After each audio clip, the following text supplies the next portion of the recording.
Hi guys, welcome back to Random Lifestyle Vlog and welcome to another fragrance related video.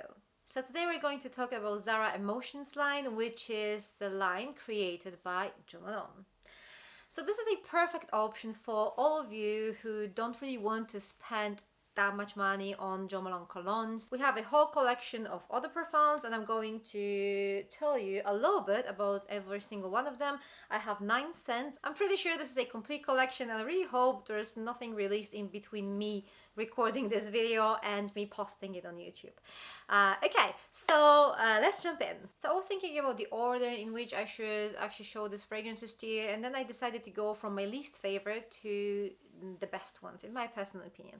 And just to let you know guys, this is a very individual thing because I don't think any of these fragrances are like super bad or anything like that, but there are a couple of fragrances here that are just completely not up my alley, so obviously these are going to be on the bottom of my list. Funny enough, this fragrance is actually one of the most popular ones in the whole collection, so don't hate me, but you know, it is what it is. We all have different noses, different skin chemistry, and we all like different things. So I'm going to start with my least favorite, which is this one. It's Water Lily Tea Dress.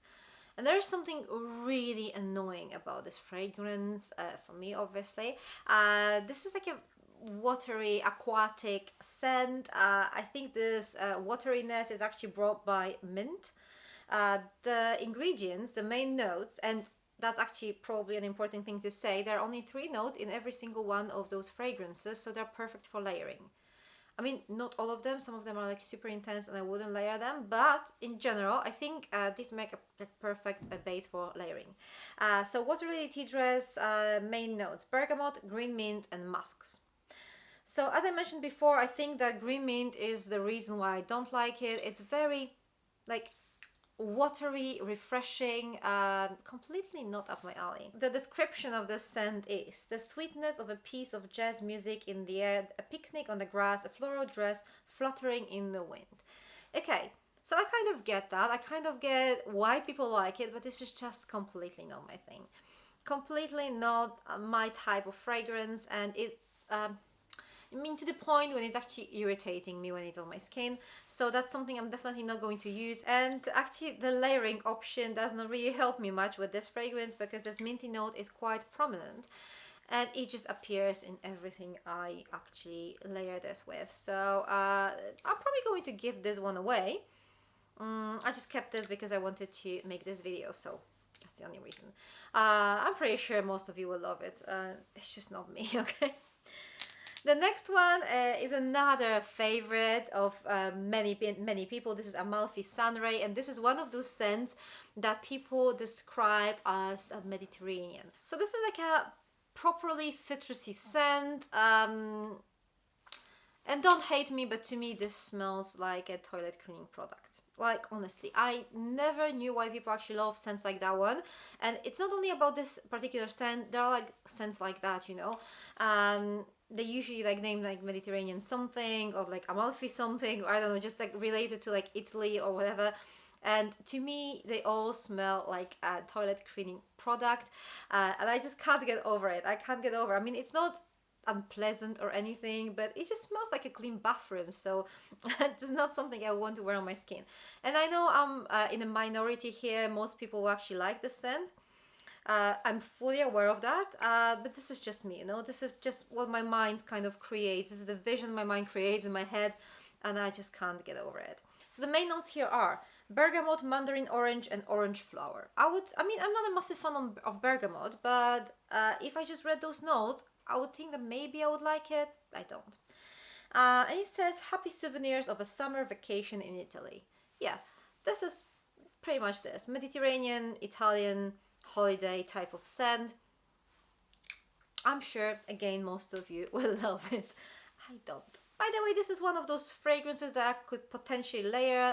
The citrusy notes are quite volatile, so it's much easier to layer them than the minty one. That doesn't work for me completely. So the next fragrance and the last out of this not like category is a tuberose noir. Again, the reason is simple. I don't really like fragrances that are too heavily focused on tuberose. That's the only reason. If it's any consolation, I have to tell you that I do prefer this fragrance much more than the Tuberose Angelica by Jo Malone. You know, there's this black cologne intense by Jo Malone, and this one I think it's actually nicer. But you know, I can't really tell for sure which one is better.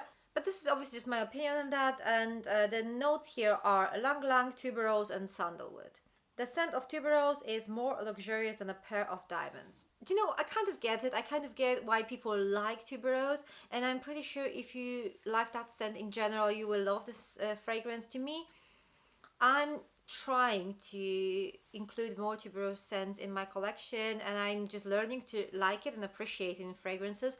But still, I don't really want my fragrances to be tuberose centered. You know, I like that tuberose to be blended with other scents. This one is heavily tuberose focused, so definitely for tuberose lovers. Although out of these three that I just mentioned, this is my favorite, or the one that I dislike the least.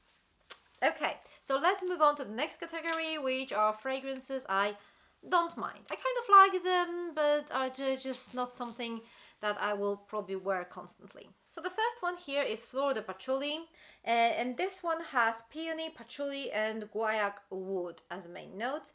Like a pair of eyes staring at you, this perfume pushes you to go beyond to express your creativity.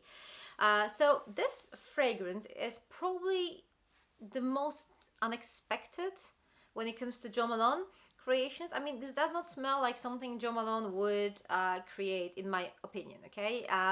This is like a very intense scent, and I think I mentioned that in the beginning with layering. Not every single fragrance is perfect for this. For example, this one, Flor de Patchouli, is quite intense, and if you layer this with any of the other fragrances from this collection, it pretty much kills it. It pretty much kills any other scent that's on top of it, or at least it works like that on my skin. It's very heavy on patchouli. It's quite bright and sunny patchouli, but to me, and I am personally a patchouli lover, but this one is a little bit too much sometimes. I really have to have a day to wear this. This is not something I could just grab blindly from my vanity and just spray it and feel okay. I really have to have a proper day to wear this. And it's okay. It's a nice fragrance. I would not purchase the full bottle though, because it doesn't really do much to me. It doesn't really give me that joy or anything like that. It's nice, it's interesting, but a little bit too much and a little bit too little at the same time. So this is the first from the neutrals. Now we're moving on to the Jo's Rhubarb. So this is the biggest bottle I have, and this is also, I think, their newest fragrance that was released in 2021. So the notes here are vetiver, rhubarb, and grapefruit. So I was wondering, how is it possible that I actually like this scent? I mean, I don't love it, but I like it. I am not usually a massive fan of rhubarb, and I hate grapefruit, but what saves this fragrance for me is vetiver, which is quite prominent. I think this is the most prominent note here.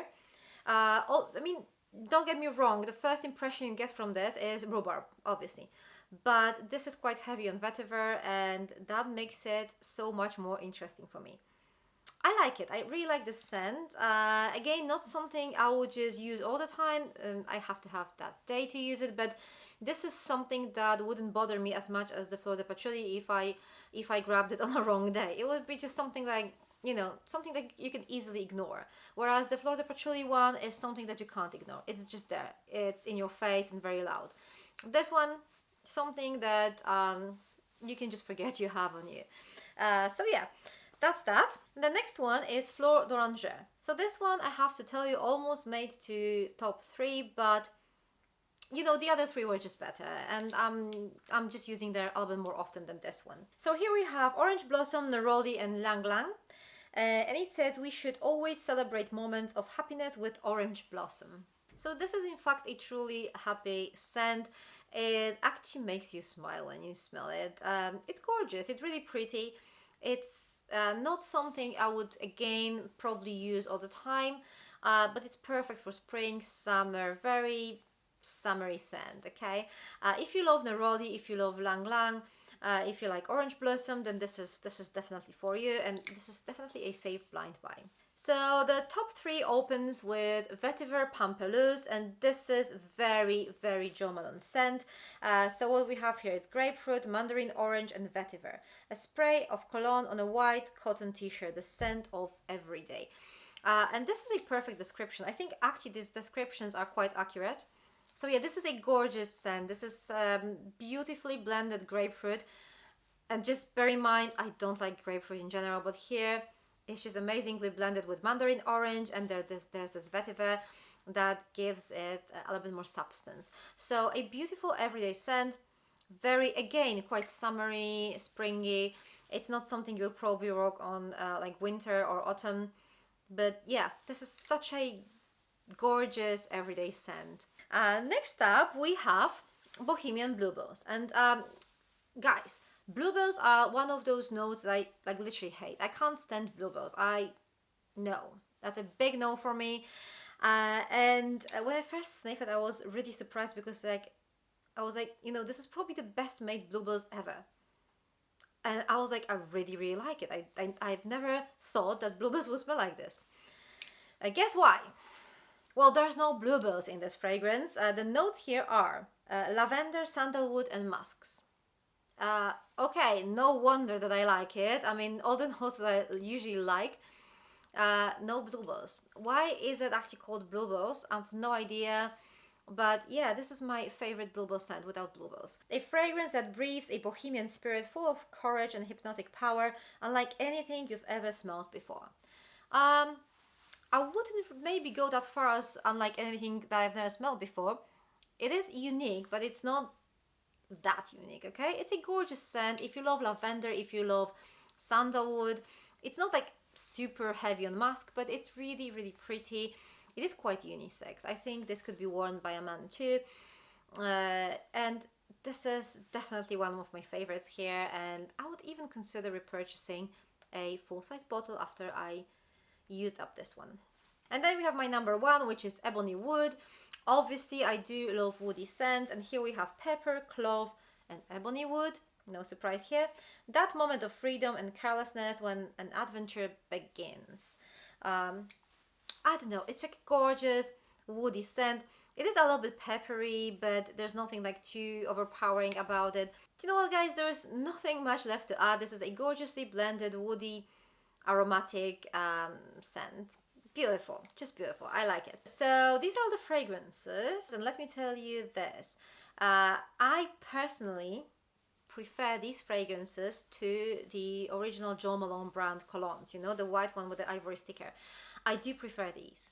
But you know, I'm not a massive fan on like a very lightweight cologne type of vibe, so I do prefer the other perfumes that we have here because they have a little bit more substance to them. Again, this is a very individual thing. If you are a massive fan of Jo Malone colognes, I think you should still try these. They're just so much cheaper. The lasting power is probably a little bit less than you should expect from other perfume, but some of these notes are quite volatile, like citrusy notes, and they won't really last as long as like, you know, heavy oud, or I don't know, just that kind of base, you know, that won't last that much. So some of these fragrances are quite volatile.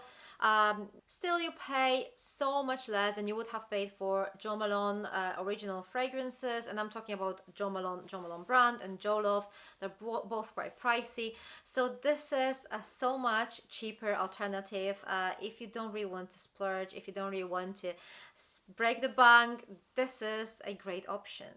None of these fragrances is like super groundbreaking to me or super original, or like, I don't know, I've never smelled anything like that. No, but they're like nicely made, and even though there are some scents I'm not a fan of, this is just a normal thing. Okay guys, so it's time for you to let me know what you think about those fragrances. Have you tried any of them? How would you compare these to the Jo Malone's previous creations?